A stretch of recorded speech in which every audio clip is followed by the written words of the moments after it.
Buenos días. A través del siguiente video se expondrá el contenido del octavo capítulo del libro Metodología de la investigación de Roberto Sampieri, el cual trata de la selección de una muestra. En primera instancia, hay que tener en cuenta qué es la estadística. Esta es una ciencia que está interesada principalmente en el estudio, análisis e interpretación de los eventos de tipo aleatorio que ocurren en alguna población. En la práctica de esta ciencia de la estadística se generan investigaciones para la creación de nuevo conocimiento a partir del estudio de los fenómenos o situaciones que ocurren en el entorno. En estas investigaciones se debe tener en cuenta que los resultados a analizar sean confiables y tengan gran veracidad. En este sentido, la estadística nos permite tomar decisiones inteligentes en situaciones de incertidumbre. Antes de definir el concepto de muestra, hay que mencionar a la población. La población se define como un grupo de elementos, ya sean personas, animales, objetos, entre otros, que tienen una o más características en común. Por lo tanto, existen poblaciones de dos tipos. Las finitas, en las cuales se pueden contar los elementos, y las infinitas, que por ser demasiado extensas, los elementos no se pueden contar. Ahora, viendo esto, la muestra se define como un subconjunto de la población, es decir, un grupo más pequeño conteniendo parte de los elementos de la población, representándola de la mayor y mejor manera posible. En casos como el de las poblaciones infinitas, el muestreo es imperativo y muy práctico. El muestreo permite determinar las características de unos individuos en específico e inferir que estas características son poseídas de igual manera en la población que la contiene. El realizar un muestreo puede generar ciertas ventajas. Entre estas están la economía, su practicidad y su precisión, siempre y cuando los parámetros sean los correctos y el muestreo se lleve a cabo de manera correcta, exitosa. Los resultados permiten a través de su análisis contribuir en la toma de decisiones de manera práctica.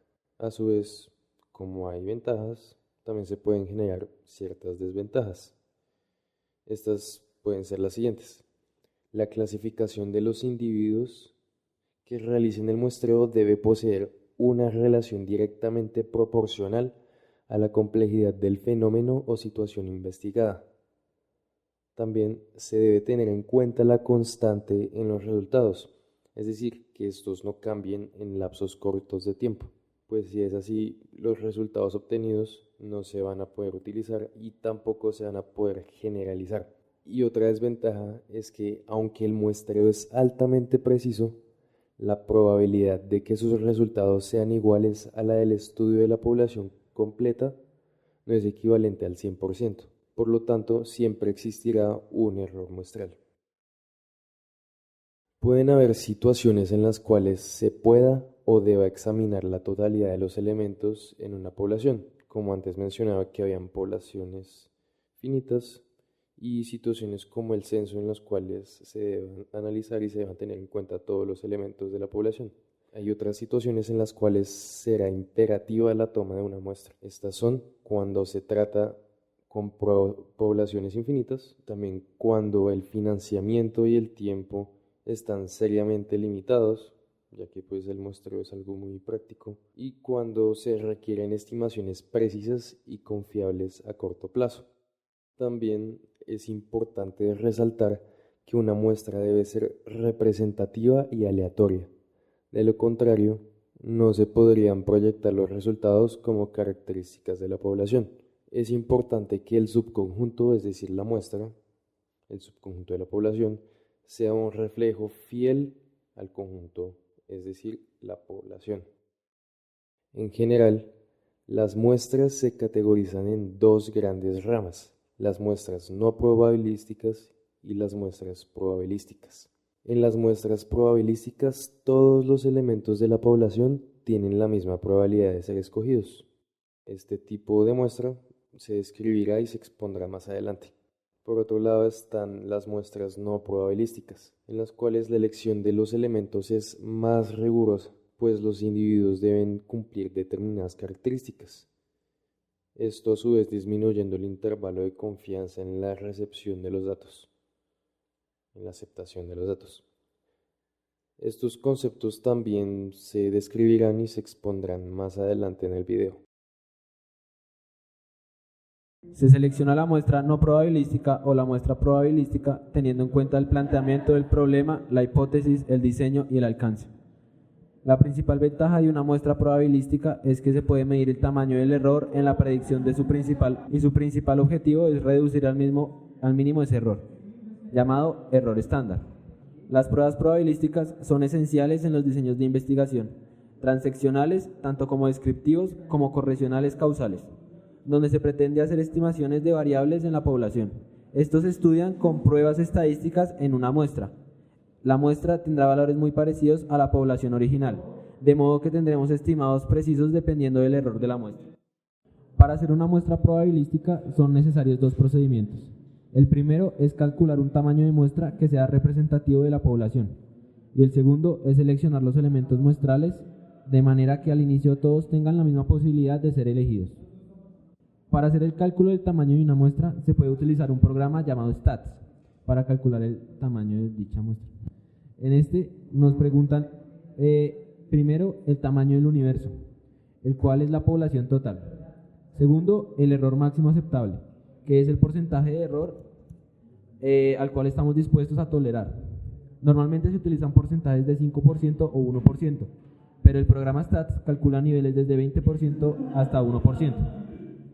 Después es el porcentaje estimado de la muestra, que es la ocurrencia del fenómeno. Se usa esta ecuación, P más Q es igual a 1, donde P es la probabilidad que ocurra y Q la probabilidad de que no ocurra. Si no sabemos esto, podemos poner 50%, que es el porcentaje estándar. Después sigue el nivel deseado de confianza. Este es el porcentaje de acertar correctamente. Por ejemplo, si en el error máximo pusimos 5%, el nivel deseado será el 95%. Y de esta manera nos dará el valor de la muestra que debemos usar. También se pueden calcular el tamaño de la muestra utilizando las fórmulas clásicas, pero esto da un resultado similar al programa y se demora mucho más tiempo en realizar. La muestra probabilística estratificada es el muestreo en el cual la población se divide en grupos y se selecciona una muestra para cada uno. Se utiliza normalmente cuando se quiere estudiar una minoría con una población superior, para tener el mismo tamaño de muestra y mejorar la precisión. Se usa esta ecuación, donde n es el tamaño de la muestra y n mayúscula es la cantidad total de la población. El resultado que nos da en esa ecuación se multiplica con cada subgrupo del tamaño total para saber la muestra necesaria. Muestra probabilístico por racimo.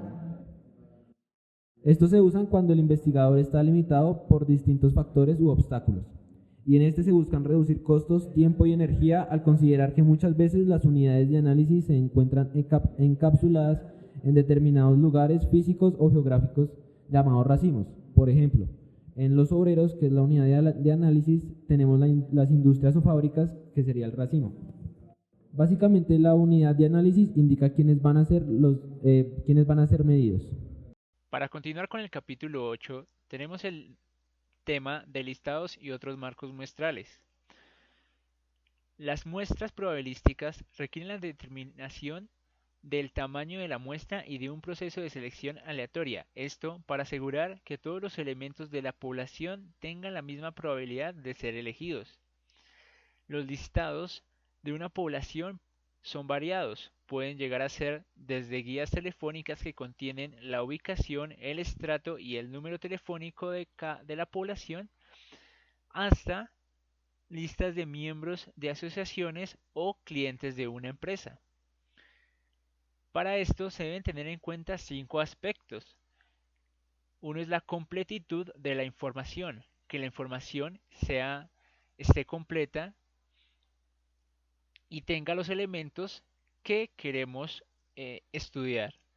El segundo sería la exactitud, ¿Qué tan exacta es la información que en realidad estamos investigando?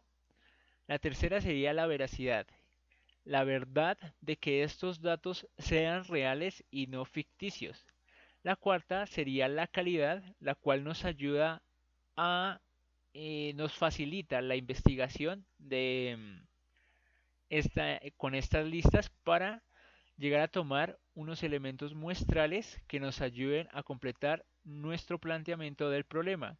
Y por último, el nivel de relación con el problema a investigar. Tenemos que tener en cuenta que al momento de consultar los listados tienen que ser acordes a lo que estamos buscando. De otra manera, no nos serviría para tomar nuestras muestras. Para continuar, tenemos los archivos y mapas. Los archivos, estos se usan en caso de que no exista una lista, se puede acudir a ellos. También son tomados como un marco de muestra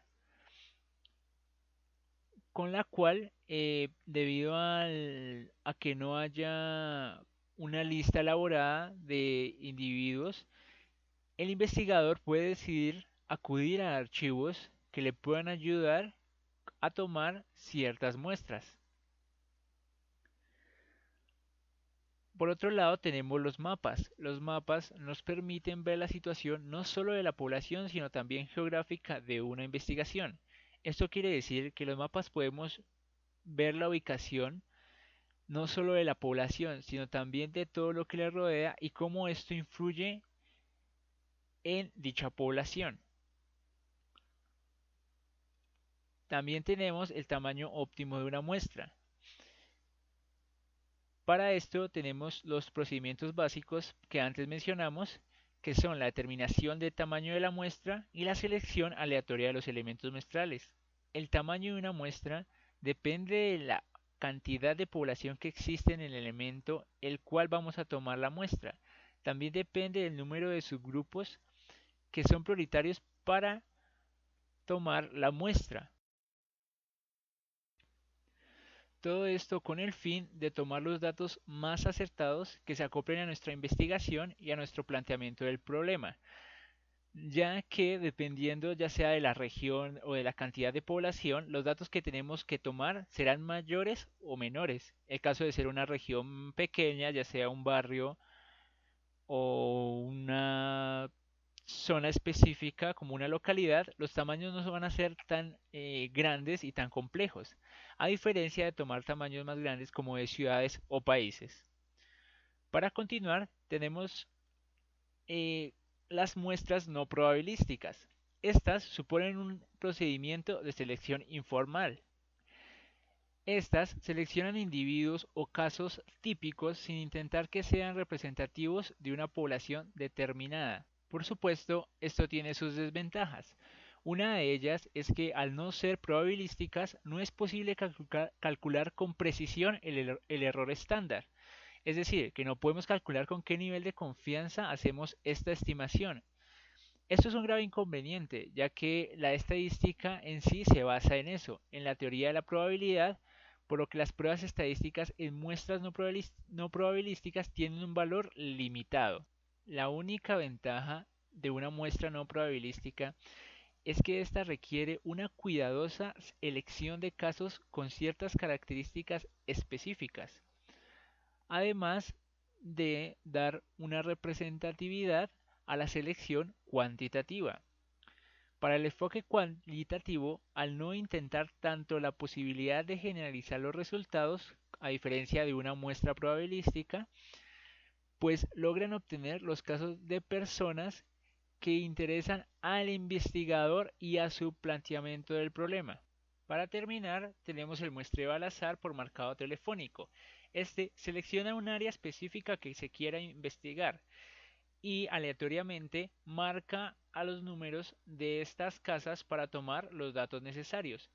Para esto, se tiene que tener en cuenta que esta técnica es utilizada únicamente en áreas geográficas y nos brinda las muestras que necesitamos, ya sea en un área específica o en un área general. También tenemos una máxima del muestreo y el alcance del estudio. Lo realmente importante es saber elegir los casos adecuados que sean de utilidad de acuerdo al planteamiento del problema, además de lograr el acceso a esta información. Muchas veces nos encontramos con el problema de no tener acceso a la información o de simplemente no buscamos los casos que realmente sean de utilidad de acuerdo al planteamiento del problema o a lo que estemos investigando.